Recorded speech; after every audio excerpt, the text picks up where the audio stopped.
சென்னை எழும்பூர் ரயில் நிலையத்தில் முன்பதிவு செய்ய வந்த பயணிகளுடன் ரயில்வே ஊழியர் வாக்குவாதம் செய்தார். அப்போது நமது மாலை முரசு நிருபர் ரயில்வே ஊழியரிடம் எழுப்பிய கேள்விகள் குறித்து அதற்கு கிடைத்த பதில்கள் குறித்தும் தற்போது பார்க்கலாம்.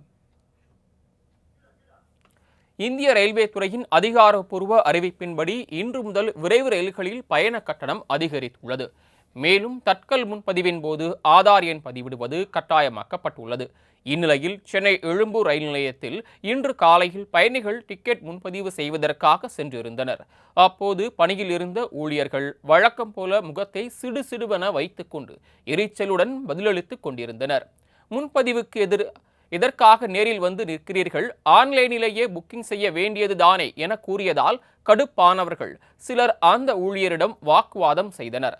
ஆன்லைன் அப்ளிகேஷனில் ஆங்கிலமும் ஹிந்தி மொழியும் மட்டுமே வருகிறது, தமிழ் மொழி மட்டுமே தெரிந்த எங்களால் எப்படி ஆன்லைனில் முன்பதிவு செய்ய முடியும் என நியாயம் கேட்கவே இதற்கு அந்த பெண் ஊழியர் அலட்சியமாக பதில் அளித்தார்.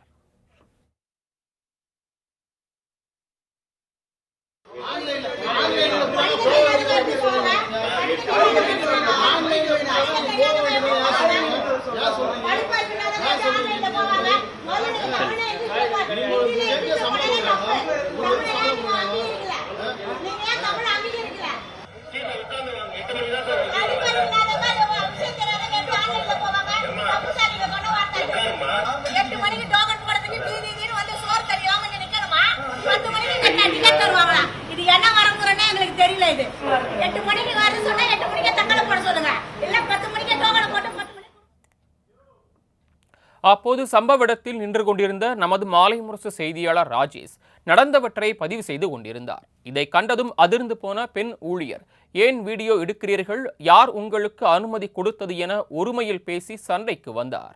அதோடு செய்தியாளர் கேட்கும் கேள்விகளுக்கு எல்லாம் பதில் கூற முடியாமல் திணறிய ஊழியர் அங்கிருந்து விறுவென நடையை கட்டினார்.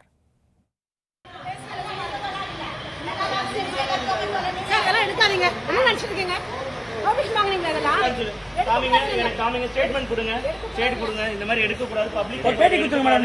நீங்க பேட்டி கொடுங்க. மைக் போடு. உங்க பேர் சொல்லிட்டு போங்க. பேசுங்க மேடம்.